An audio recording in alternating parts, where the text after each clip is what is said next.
하나님의 사람 모세가 죽기 전에 이스라엘 자손을 위하여 축복함이 이러하니라. 그가 일렀을 때 여호와께서 시내산에서 오시고 세일산에서 일어나시고 바란산에서 비추시고 1만 성도 가운데에 강림하셨고 그의 오른손에는 그들을 위해 번쩍이는 불이 있도다. 여호와께서 백성을 사랑하시나니 모든 성도가 그의 수중에 있으며 그의 발 아래에 앉아서 주의 말씀을 받는도다.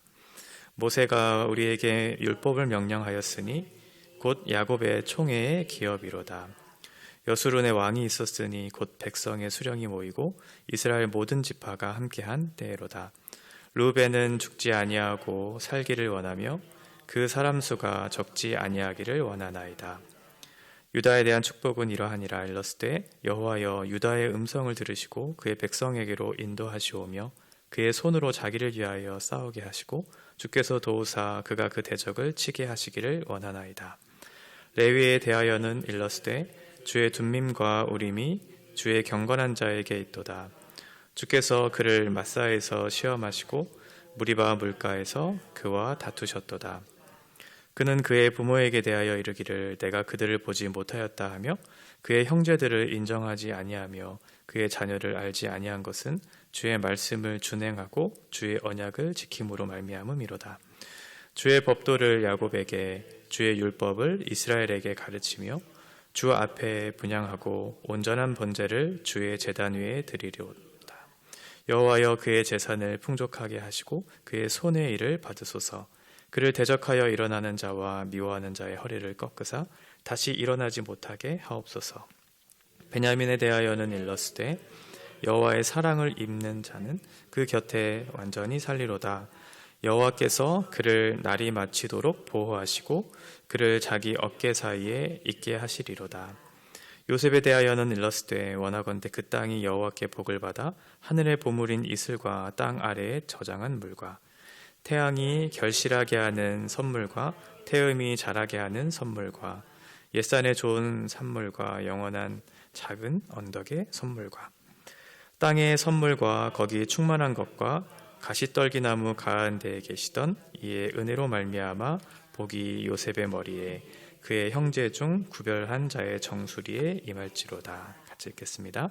그는 첫 숫송아지 같이 위엄이 있으니 그 뿔이 들소의 뿔 같도다. 이것으로 민족들을 받아 땅 끝까지 이르리니 곧 에브라임의 자손은 만만이요 므낫세의 자손은 천천이리로다. 아멘. 오늘은 모세의 축복에 관련된 내용들이 나옵니다. 모세가 12지파에게 축복을 하고 있는 내용이고요. 마치 야곱이 12아들들에게 축복을 하고 있는 듯한 내용과 비슷한 그런 내용입니다. 오늘은 1절부터 5절까지 모세가 이스라엘 전체에게 주셨던 그 복, 축복이 무엇인가에 대해서 좀 중심으로 살펴보고 먼저 이 복이 어떻게 주어졌는지를 좀 생각해 보려고 합니다. 1절에 보면 하나님의 사람 모세가 죽기 전에 이스라엘 자손을 위하여 축복함이 이러하니라 라고 되어 있습니다. 모세는 하나님의 사람이죠. 하나님께서 선택하신 하나님의 선지자적 사명을 감당하는 사람이에요. 그래서 하나님께서 주시고자 하시는 그 복을 이 모세라고 하는 사람을 통해서 이스라엘 백성들에게 축복하고 있는 그런 내용이죠. 개인을 넘어선 이스라엘 자손을 위해서 이 자손이 되었다는 것은 이미 하나님의 소유가 되었다는 거죠. 그의 백성을 위해서 축복했다는 것, 이미 그의 소유가 되었다는 것 자체가 사실은 하나님께서 주신 복이지만 그 복을 받을 수 있는 근거가 되는 것도 바로 당신의 소유가 되었다는 것이죠. 하나님의 자녀가 되었으니 이미 복을 받은 것도 있지만 자녀가 되었으니 앞으로도 계속해서 하나님께서 그 복을 주실 수 있는 근거가 이 자녀라고 하는 이 말 속에 포함되어 있는 내용입니다.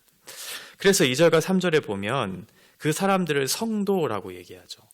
거룩한 무리들, 하나님의 소유된 백성들, 하나님께서 구별하여 택하신 그 백성들에게 하나님께서 복을 내려주시는데 1절부터 5절까지는 이스라엘 전체에 대한 그런 복이에요.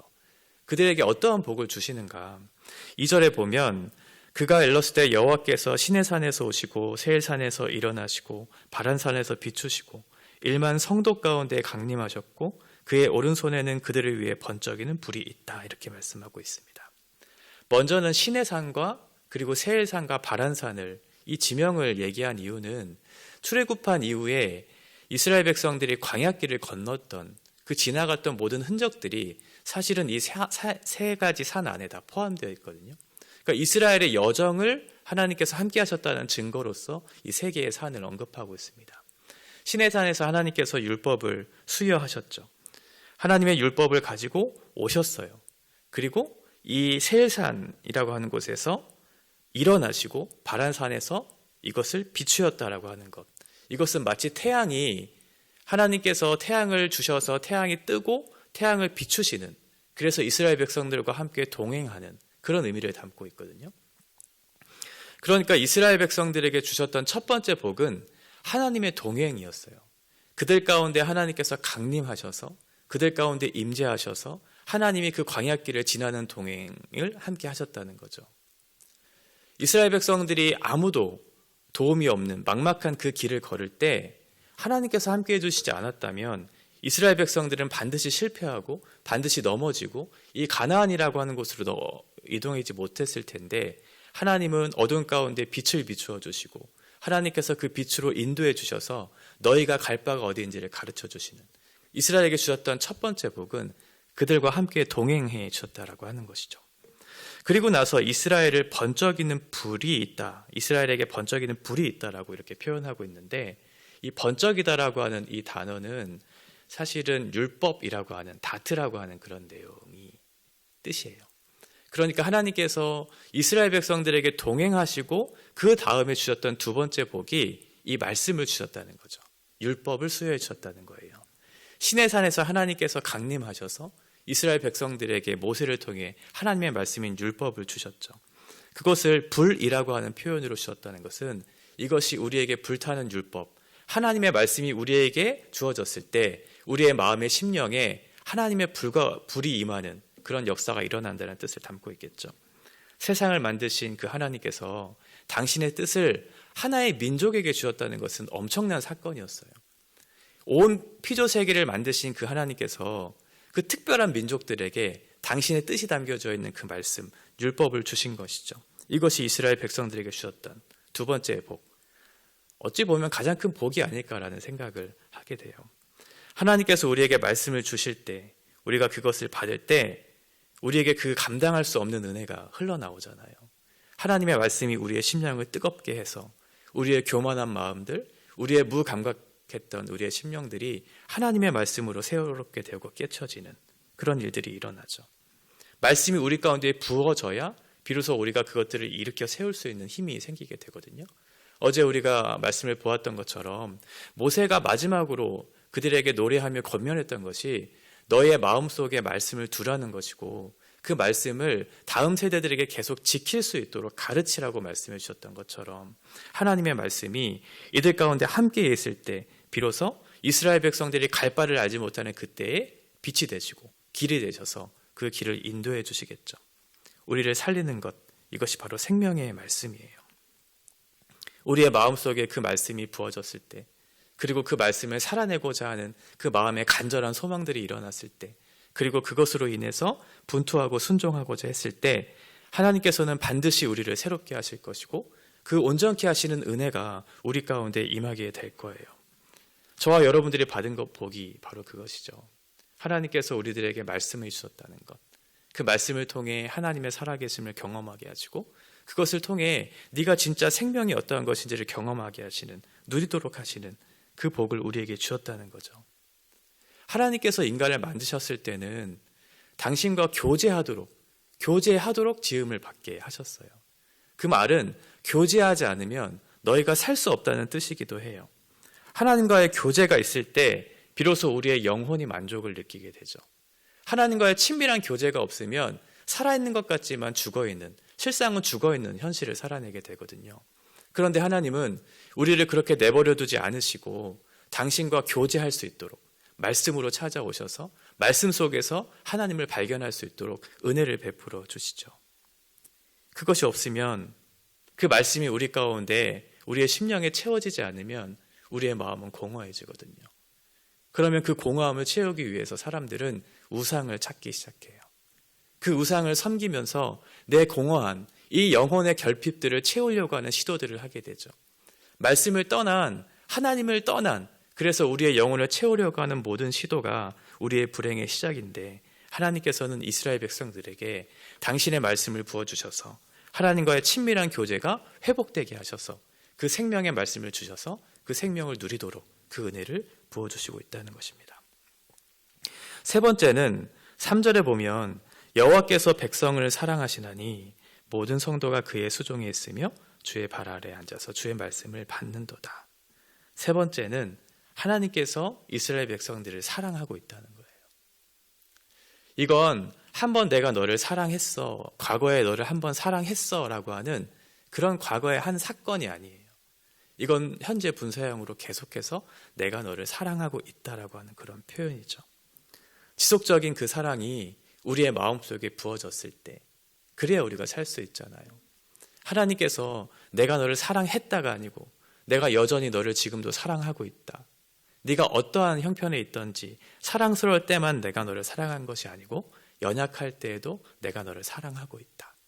비록 너는 하나님의 말씀을 떠나 패역한 삶을 살고자 하는 마음에 욕심이 가득할 그때에도, 그러나 내가 너를 소유 삼아서, 내가 너를 자녀 삼아서 내가 끝까지 너를 포기하지 않고 너의 그 삶을 인도해 주실 것에 대한 약속을 주셨으니, 그러니 내가 너를 포기하지 않고 끝까지 사랑하겠다라고 하는 하나님의 말씀이, 그 뜻이 이곳 가운데 담겨져 있어요.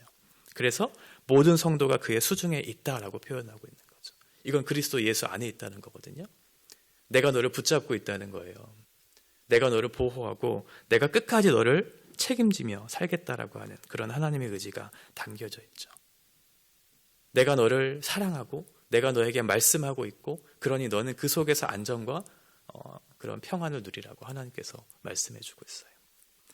그러면서 마지막에 주의 발 아래에서 말씀을 받는다. 이건 하나님께서 우리에게 기대하시는 내용이기도 하고 우리에게 주시는 큰 은혜의 복이기도 해요. 왜냐하면 우리가 하나님의 말씀 안에 있어야, 그 말씀에 순종해야 우리가 행복할 수 있거든요.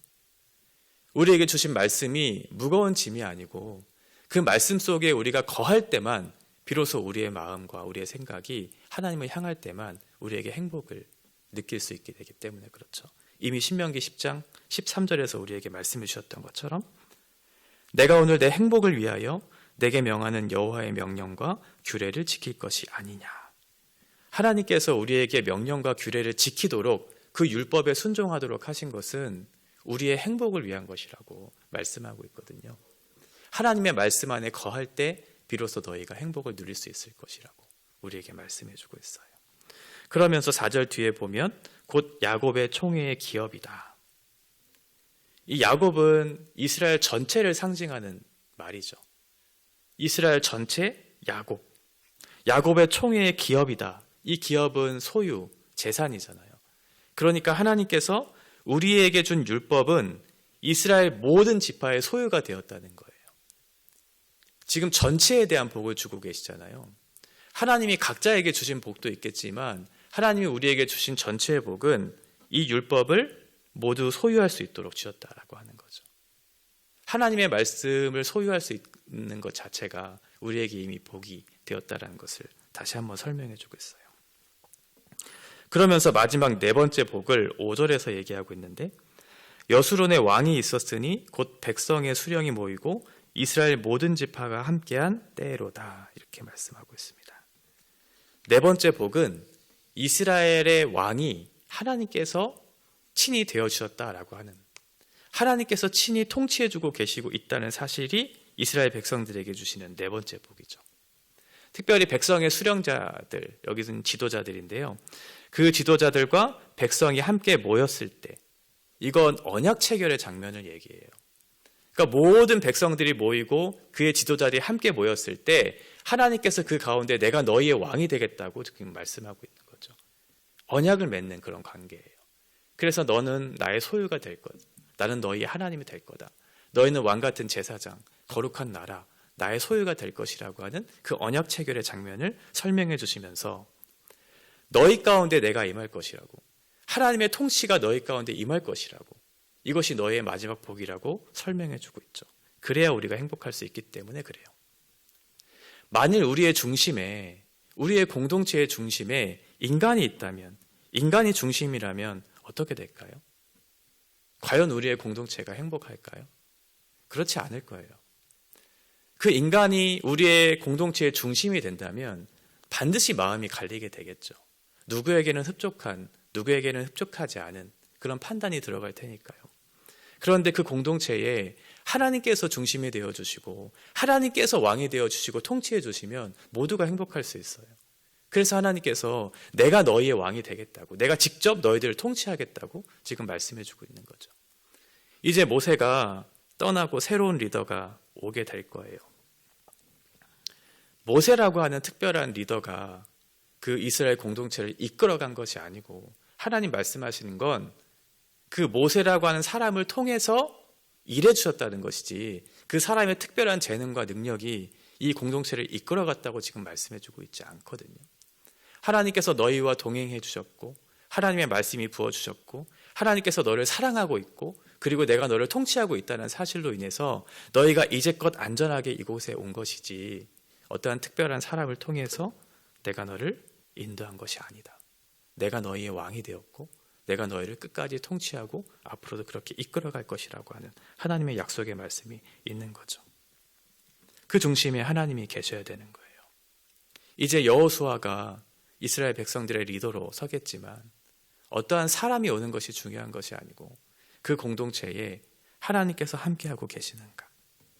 광야에서도 함께하신 하나님, 가나안에서도 함께하시는 하나님, 그것이 핵심적인 거죠. 하나님이 함께하셔야 비로소 이스라엘 백성들이 행복하고 그 복을 누릴 수 있을 것이라고 마지막으로 네 번째 복을 선언하고 있어요. 이스라엘은 복의 근원이신 하나님, 하나님의 임재를 경험했고 하나님과 동행하는 복을 누렸던 민족이에요. 그리고 하나님의 그 율법을 소유한, 그 율법을 살아낸, 그 율법을 통해서 우리의 정체성과 사명을 발견한 민족이었어요. 그리고 하나님의 그 사랑을 끊임없이 부음받은 그 사랑이 어떠한 것인지를 깊이 누렸던 그런 이스라엘 민족들이었고 하나님의 통치가 어떠한 것인지를 경험했던 민족이었죠. 이보다 더 큰 복이 있을까라고 우리에게 말씀하고 있는 거예요. 세상에 줄 수 있는 수많은 복들이 우리에게 많은 유혹으로 찾아오지만 그러나 하나님께서는 우리들에게 말씀해 주세요. 내가 너와 함께하는 것이 진짜 복이라고. 내가 너에게 말씀하고 있는 것이 진짜 복이고 참 사랑이 어떠한 것인지 하나님의 통치가 너희 가운데 임하는 것이 참된 복이라고 말씀해 주고 있어요. 그럼 모세가 지파에게 각각 복을 준 것은 우리는 어떻게 이해해야 할까요? 하나님께서 모든 지파에게 동일하게 그 은사를 주시지는 않았죠. 각각의 기업을 주셨어요. 물론 5절까지의 내용, 이스라엘 전체에게 주신 그 복은 있지만 이제 6절부터 계속 이어지는 그 지파에 주어지는 그 복들은 다 달라요. 모든 지파에게 동일한 그 은사를 주시지는 않았죠. 각각 다르게 그 나머지 지파들에게 그 기업을 주셨어요. 왜 그렇냐면 각각의 주어진 그 지파들을 통해서 서로 필요를 채우고 서로 섬기라고 주신 거죠. 왕이 통치하는 그 나라의 백성으로서 너희가 한 민족으로서 한 공동체로서 바르게 서야 하는데 그런데 모든 사람들이 모든 복을 누릴 수 없을 테니 그 필요한 기업들, 은사를 주셔서 그 공동체를 세우도록 하신 것이죠. 우리에게 주신 복도 마찬가지죠. 하나님께서 어떠한 사람들에게는 이러한 복을 주시고 어떠한 사람들에게는 이러한 복을 주신 것은 너희 혼자만 그 복을 누리라고 우리에게 주신 것이 아니고 그리스도의 완전한 몸, 이 교회를 세워가기 위한 은사로 주신 것임을 우리가 잊지 않아야 해요. 그것으로 자랑하고 그것으로 비교 삼고 우월감을 가지면서 너는 그렇고 나는 그렇지 않다라고 하는 그 판단과 정죄가 우리의 마음을 지배하는 것이 아니고 우리에게 주신 각각의 은사는 하나님께서 주신 것이고 하나님의 나라와 그의 백성을 위해서 우리에게 소유 삼아 주신 것이라는 것을 기억하면서 서로의 필요를 채워가면서 서로를 섬겨가면서 그렇게 살아내라고 우리에게 말씀하고 있는 거죠. 각각에게 주신 그 복이 있을 거예요. 그 복을 우리들이 충만히 누리고 그 복을 누릴 뿐만 아니라 이제는 이 세상 속에 나아가 가나안이라고 하는 그 세상 속에 나아가서 그 복을 전하는 사명을 우리가 갖게 되었죠. 이렇게 복을 누군가에게 줄 수 있는 것은 우리가 이미 복을 받았기 때문에 가능한 것이거든요. 우리에게 주신 복을 오늘도 세워가면서 우리가 만나는 사람들에게 그 복을 어떻게 하면 전할 수 있을까? 그들에게 필요한 것이 어떠한 것인지를 잘 생각하고 나에게 주신 그 은사를 그들에게 사용하는 그런 복된 인생들을 살아내야 되겠죠. 이것이 하나님께서 마지막 모세의 축복을 통해서 우리에게 주시고자 하시는 메시지입니다. 오늘을 살아가는 저희들에게도 동일한 메시지죠. 하나님께서 주신 그 복을 누리고 그 복을 다른 사람들에게 나누는 그 선지자적 사명을 우리가 잘 감당해야 되는 그런 한 날이 될 줄로 믿습니다.